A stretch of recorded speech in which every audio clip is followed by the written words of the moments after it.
The negotiations to head off the looming fiscal cliff. The New Year's deadline is coming up fast, but there appears to be new optimism that a deal could be struck. We're going to get more on the fiscal cliff from our chief White House correspondent, Major Garrett, who's at the White House. Major, good morning again. Nice to see you. Where do things stand? Well, Rebecca, the president said yesterday he was modestly optimistic. The Senate Republican leader said he was hopeful, as did the Senate Democratic leader. But let's face a practical reality. Optimism and hope don't equal a bill, and as yet there is no bill. Senate Republicans and Senate Democrats are said to work today to try to find a compromise, and the real sticking point is what is the level of taxation going to be and at what income threshold in America. Right now the president wants higher income tax rates for every American household earning $250,000 or more, and there's a bill in the Senate ready to be voted on. Republicans are going to try to push that threshold higher, $400,000, maybe $500,000, and if they can reach an accommodation with the White House and Senate Democrats, that may be the deal that America looks at tomorrow. But so far the negotiations, I'm told this morning, are not proceeding well, and some sense of optimism that was springing up yesterday may be facing those harsh realities this morning. Do we know, Major, what some of the sticking points might be at this point?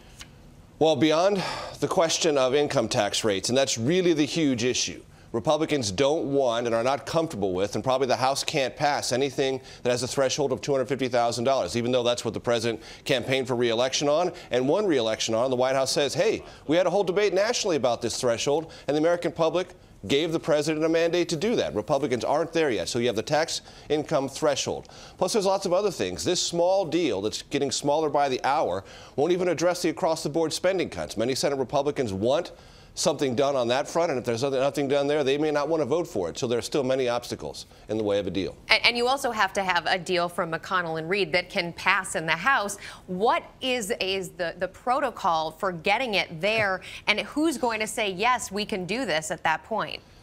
Oh, let's revisit our high school civics on a Saturday morning. Look, the Senate has to pass something with either a unanimous consent, meaning Republicans don't filibuster, don't block, and if the Senate votes it through with whatever a majority that the Republicans allow, then the House gets it, and the House has to decide if, in fact, Republicans and Democrats can vote for it. Historically, the House Speaker, John Boehner, has said he wants a majority, a very large majority of Republicans to vote for this, and he's not interested in trying to get Democratic votes for it. If he changes his mind and the Senate deal comes to the House, then it can probably pass, and all of this can be resolved, at least in miniature.